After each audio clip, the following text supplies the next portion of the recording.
Imagine sitting across from high-ranking political operatives. You're a brilliant, esteemed No, academic, you know? agree, you've put in the work. Exactly. And you think you're there to discuss the future of a university. But instead, someone just looks you dead in the eye and casually asks, well, someone else is offering 20 million rupees for the vice chancellor seat. What can you give? Oh man, it's just such a gut punch. It really is. Welcome to the deep dive. Our mission today is to explore a really stark firsthand account of the hidden costs of academic leadership in Nepal. Yeah, we are looking at a deeply personal reflection written by Professor Dr. Manaprasad Wagle of Kathmandu University. Right, he's detailing his own encounters with this intense political interference in the education sector. And it is a remarkable piece of writing because, it cuts straight through the polite theoretical debates we usually have about educational reform. Yeah, no academic jargon here. Exactly. It gives you the raw, unfiltered reality of what happens when genuine academic merit it collides with entrenched systemic political corruption.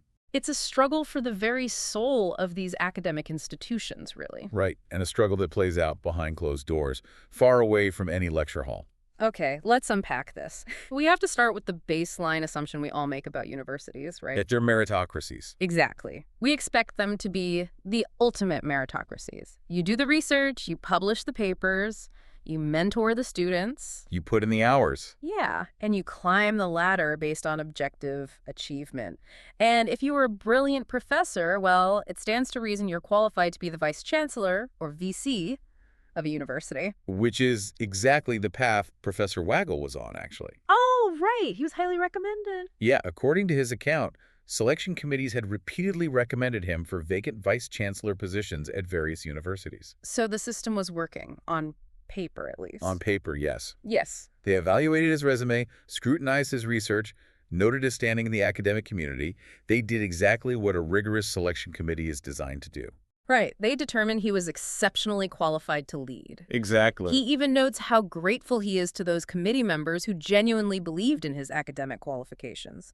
I mean, he put in the decades of work. He earned his place. But then, about 10 years ago, he had this realization that completely shattered that illusion of a pure meritocracy. Yeah, he was on a short list for a VC position, and he discovered that his lifetime of academic excellence simply wasn't enough. Right. He lacked two crucial things. Yeah, which he brilliantly calls invisible qualifications. What's fascinating here is that phrase, invisible qualifications. Mm, It is so perfectly chilling. it really is. It immediately signals that there is a shadow system operating entirely parallel to the official academic one. With like the posted job requirements are just a facade. Exactly. It tells you the real game is happening somewhere else. It's like training your entire life for the Olympics, officially qualifying for the team, and then arriving at the stadium only to be told the actual event is a high-stakes backroom poker game. That's a great way to put it. You know, you're wearing track spikes and everyone else is counting chips. Right. Totally unprepared for the actual rules of the game.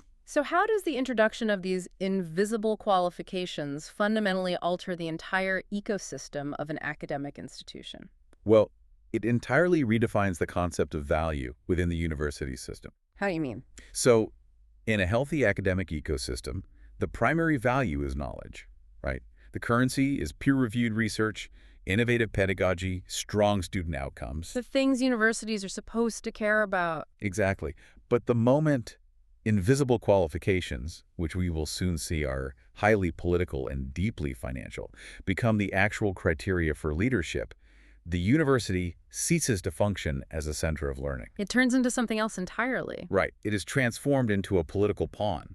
The primary goal of the leadership is no longer to educate the next generation, but to serve the shadow system that installed them in power. So the institutional compass is completely broken. Completely broken. And Professor Waggle doesn't leave us guessing about what that shadow system actually looks like in practice. I mean, he takes us right into the room where the extortion happens. Yeah, he really pulls back the curtain. Once he was officially shortlisted for a vice chancellor role, his phone basically melted. He was suddenly bombarded with calls from political workers. People who have zero business involving themselves in an academic appointment, by the way. Exactly. The selection process should be an entirely internal academic affair. Yeah. It should be insulated from the daily machinations of partisan politics. But the wall between the university and the state is breached immediately. Yeah, he is dragged out of the academic arena and thrown directly into the political one. So these workers from the ruling power center reach out with a very specific invitation. They tell him, our party wants to sit down with you to discuss the university. Sounds innocent enough on the surface, maybe. Right, but the meeting is set at a place called Nepal House in Baluwatar. Now, for those listening who might not know, Baluwatar isn't just a random neighborhood. Not at all. It is the political epicenter of Kathmandu. It's where the prime minister's official residence is located. So by placing the meeting there, the political operatives are establishing total home field advantage. It's an immediate power play, isn't it? Oh, it is a calculated intimidation tactic. Yeah.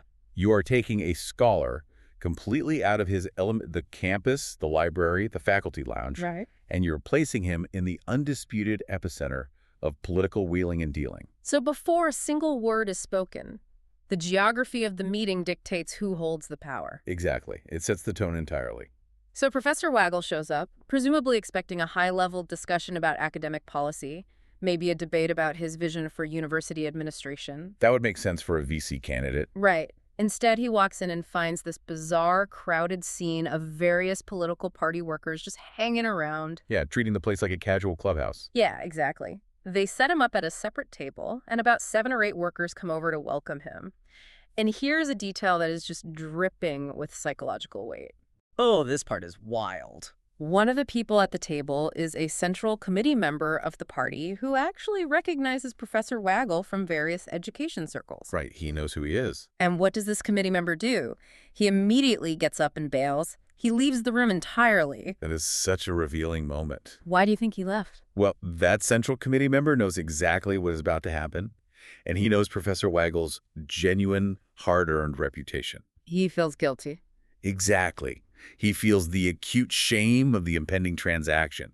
He physically cannot look a respected educator in the eye while the extortion takes place. Wow. It proves that the people involved in this shadow system know on some level that it is deeply wrong, but they participate anyway. Yeah, because the absolute second that guy walks out the door, the remaining workers drop all pretense of discussing the university's future. Right to business. Exactly. They skip the pleasantries and just start bargaining. They look at this esteemed professor and say, point blank, someone else is offering 2 crores. That's 20 million rupees. How much can you give? Just unbelievable. They are literally auctioning off the vice chancellor seat to the highest bidder while casually ordering snacks. Right. Waggle writes that the shock was so profound he felt like he had fallen from the sky. I can't even imagine. The brazenness of it is staggering. There is no subtle maneuvering, no coded language about, campaign contributions or strategic alliances. It's just straight up.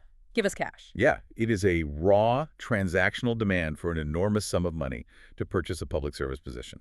Let's do the math on the mechanics of this, though, because it leads to a very dark conclusion. Okay, let's break it down. Wait, if a VC position costs 2 crores upfront, how is the winner expecting to make that money back? Right, that's the real question.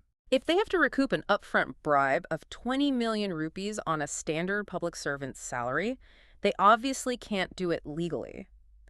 Doesn't this imply that whoever buys the seat is practically forced to be corrupt once they take power just to recoup their investment? If we connect this to the bigger picture, your deduction hits on the exact mechanism of systemic institutional decay. It's a self-fulfilling prophecy of corruption. Exactly. Treating academic leadership as a commodity guarantees long-term corruption. The person who pays 20 million rupees doesn't view it as a philanthropic donation, Obviously not. right? They view it as a high-yield investment, and an investment requires a substantial return. So they have to weaponize the university's administrative functions to get their money back. Absolutely. Once they hold the vice chancellor title, they control massive budgets. Right. They control capital expenditure like lucrative construction contracts for new campus buildings. They control the procurement of millions of dollars of university supplies.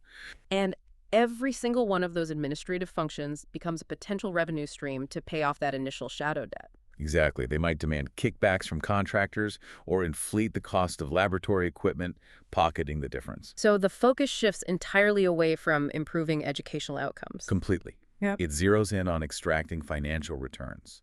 The university is essentially strip-mined by its own leadership. That is just depressing. The students are the ones who ultimately pay the price. Oh, Always. They are left with crumbling infrastructure, outdated resources, and demoralized faculty because the university's wealth is being siphoned off to pay political debts. And extracting cash from a university budget is just one way to strip mine an institution. Right. There's more. Yeah, if you don't have the 20 million rupees up front, the political machine has a secondary, arguably more destructive payment plan. Institutional leverage. Right, because the shadow system is highly adaptable. Right. If you don't have the financial capital, they will gladly extract value from you in other ways, ways that often leave much deeper scars on the institution. Exactly. Let's look at what happened next. Right. So the very next day, after the Bala Water incident, a representative from a completely different political party calls Professor Waggle. The vultures are circling. Seriously, the person on the phone says, "The party has given me the responsibility for this university. If you can help our party, we will make you the VC." And Waggle, understandably wary and exhausted at this point, asks, what kind of help? Here's where it gets really interesting. The demand here shifts from the financial to the structural. Which in many ways has far wider-reaching consequences for society as a whole. Yeah, the party representative demands two specific things: a written guarantee to give university jobs to their party members, and the granting of an official affiliation for a medical college. Just casually demanding control of the university's future. Right. Let's break those down. Demanding jobs for political cronies is terrible. It bloats the payroll with unqualified people and pushes out talented administrators. Yes, it destroys the administrative core. But demanding an affiliation for a medical college?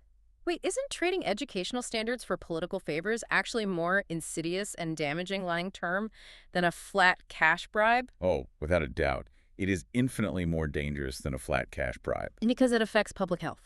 Exactly. When you pay a bribe, the damage is primarily contained within the financial ledger of the university. But when you grant a medical college affiliation based on political loyalty rather than rigorous academic, clinical, and infrastructural standards, You are actively endangering the public. you're creating a pipeline for doctors who weren't properly trained. That is terrifying. Precisely. A politically favored, underregulated medical college might lack properly equipped anatomy labs. It might lack a sufficient patient load for clinical rotations. Or they just hire whoever the party tells them to. Right. They might hire underqualified faculty simply because they have the right political connections. And the students who graduate from that compromised environment are going to be treating patients in local hospitals for the next 40 years. They will be in operating rooms. They will be prescribing medications. The consequences of that specific type of corruption literally translate to life and death for the general public. It's a generational liability. It really is. It frames the stakes of what goes on behind these closed doors so clearly. Professor Waggle saw exactly what this structural corruption meant for the country. And what did he do? He immediately refused. He told them on the phone that he could never give a written promise to compromise the university like that, and he would much rather not be the vice chancellor at all. Good for him. Yeah. This is where Waggle distills his entire frustrating experience into a brilliant, devastating metaphor. Oh, the porter in the briefcase. Yes. He writes that he finally realized that to become a vice chancellor in this system, you must be one of two things: a political porter, or you must hand over a briefcase. The porter or the briefcase, it's such a visceral image, isn't it? It perfectly captures the absolute loss of agency. Yeah. A porter is someone whose entire job is to carry another person's heavy load. If you agree to give out jobs and rubber stamp medical affiliations, you are a political porter. You're just carrying their baggage.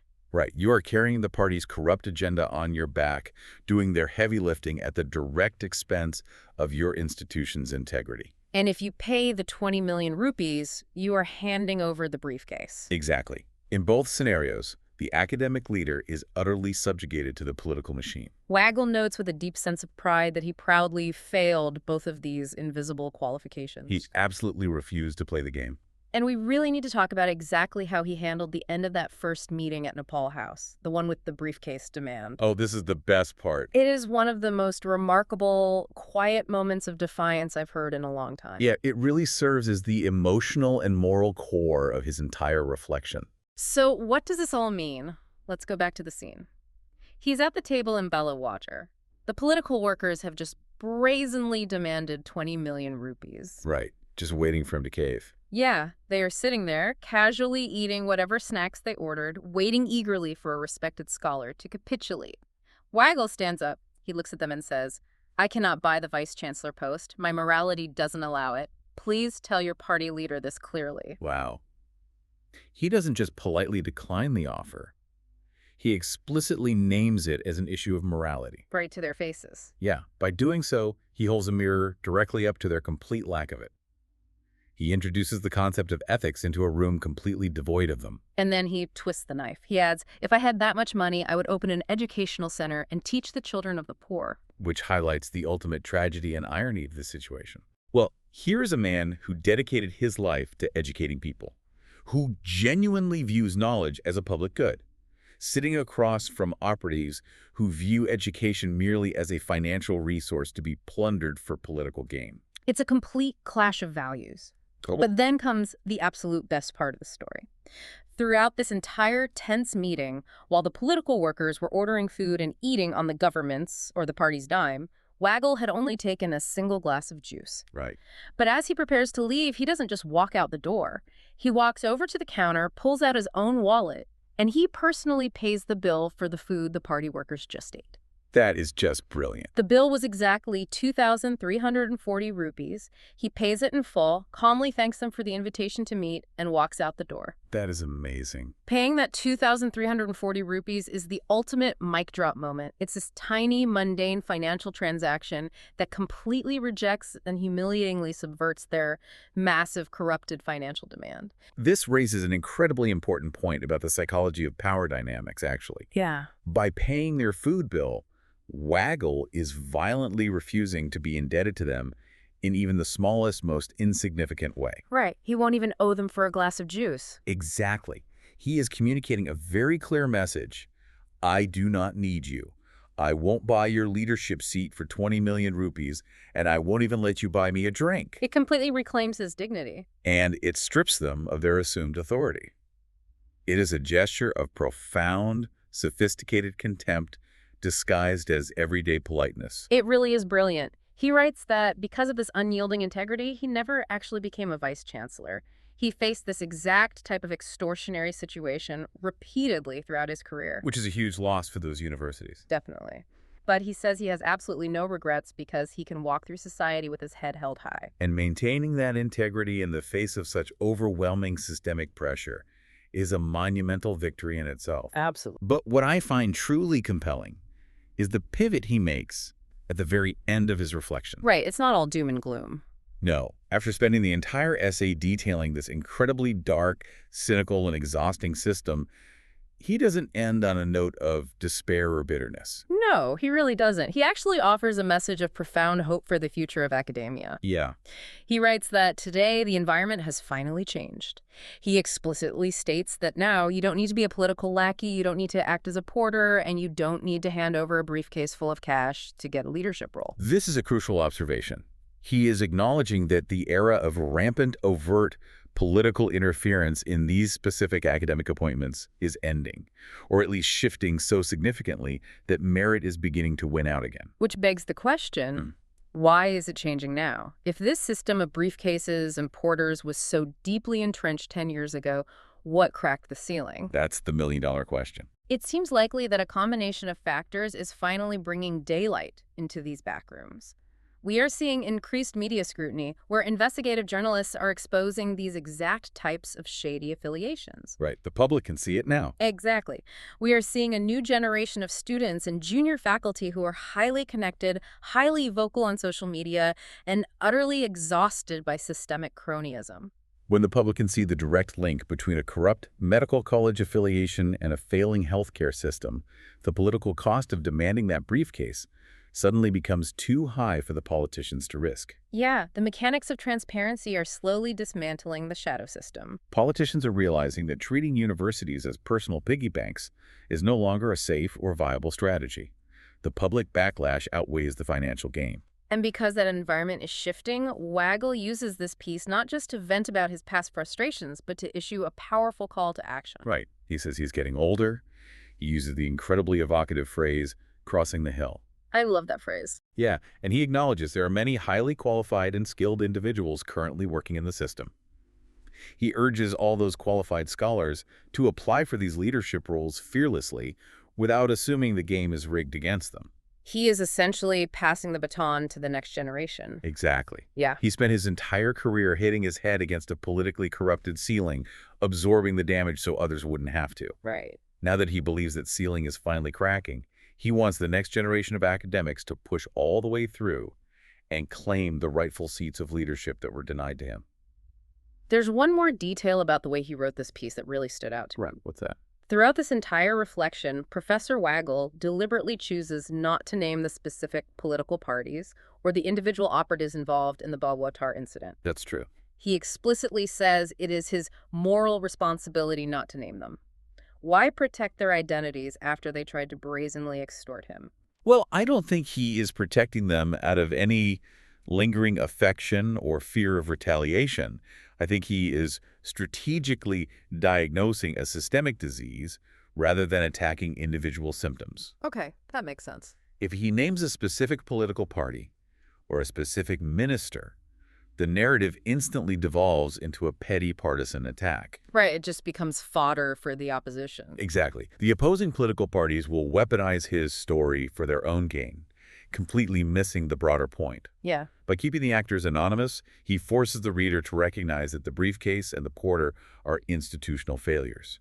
It was the accepted culture of the time across the entire political spectrum. So it's about the system, not the specific players on that given day. Exactly. The ugly picture of the selection process itself is what matters, not the specific names of the actors who happen to be playing the roles on that particular day. He even writes, "For those who understand, this much is enough."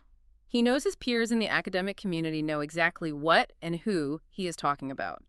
The anonymity makes the critique universal instead of personal. It's a very classy move, honestly. It really is.